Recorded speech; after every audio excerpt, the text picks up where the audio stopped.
Hello, everyone. Welcome to the Writer's Mind. I'm CP Bialois, your host. Um, this week I thought we'd get a little bit more into writing. Last couple of weeks we talked about where you get ideas from, how I got started with it, how I learned to read and everything, and then last week about AI and how it's a tool that's being used as more than that. This week I thought we'd dive into what kind of writers are we. That's something. It's complicated. It's not complicated. I mean, all of us have our own habits. We have our own talents. We have our own method of doing things. Writers sometimes are broken down into two categories, which pretty much everyone, you've all probably heard this at some point, but we have pantsers and we have plotters. Pantsers are like myself, where we just fly by the seat of our pants.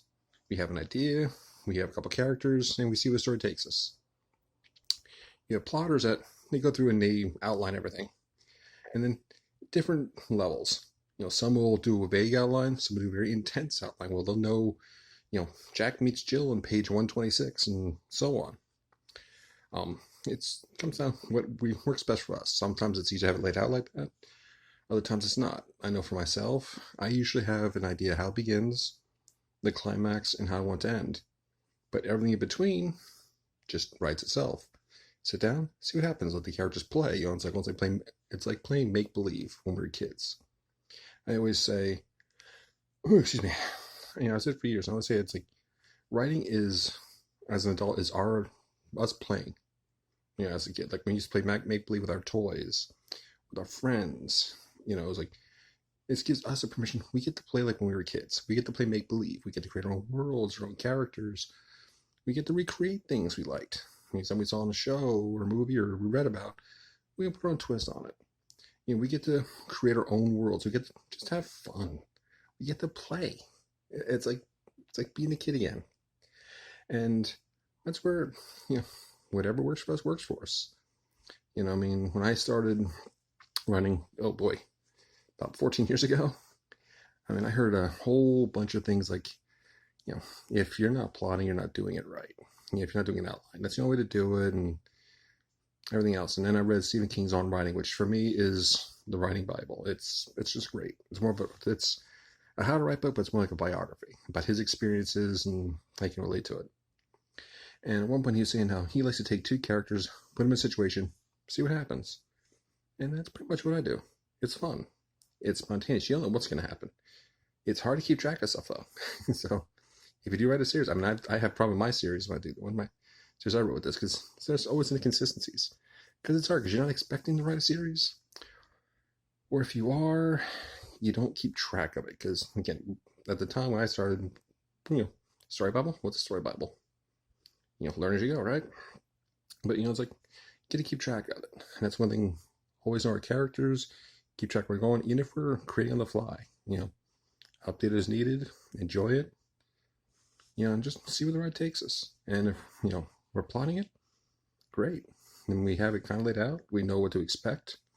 We know what points we want to make. It makes it a little easier, streamlines it a little bit. I know for myself, if I'm following an outline, like I'll do a bullet point, like some things I want to cover. For me, it kind of too streamlines it, where I almost make sure I hit those points, but between them, I don't really create, if that makes sense. I kind of feel like it happened, but not like I would otherwise. It's just how my mind works. I'm kind of in this little box I created, and I can't quite get out of it because I don't know how to get back in. I can come up with some great ideas, but then, I missed this point, and that point, and then the story kind of gets away from me, and then the outline's out the window. It doesn't work for me. So an outline, you need to, it's very structured. Need to either know how to, I'm trying to think of how to maneuver around it, how to manage yourself. And you want to be disciplined. Do you mind going outside the lines every now and then? How do you get back in? It takes a lot of very thought process. In a lot of ways, it's a lot more intensive if you're not used to it. If you're used to it, it's easy. You just do it like anything else. Like, there's a pantser. If you're used to pantsing, you just do it. If you're not used to it, it takes a little effort, but it can be worthwhile. So each of us have our own styles. We each have our own systems. And it's what works for us. What works for me won't work for someone else, or will work for someone else. It's up for each of us to find what works for us, what we want to do, what we hope to do. And it's It's a fun. It can be maddening. It can be frustrating and maddening to try to figure out what we're doing, what we want to do, how to get there. But it's also fun. We get to discover new territories. Apart from Star Trek, to go where no one's gone before. It is what it is. We get to explore all these new worlds, all these new ways, all these new techniques. It's fun. So whether you pants, whether you plot, or you do a little both, whatever works for you, just remember, have fun with it. Relax. Let the characters roam. Let them play in your mind. And see what works for you. Okay? Until next time, guys, have a great one. Let your imaginations fly.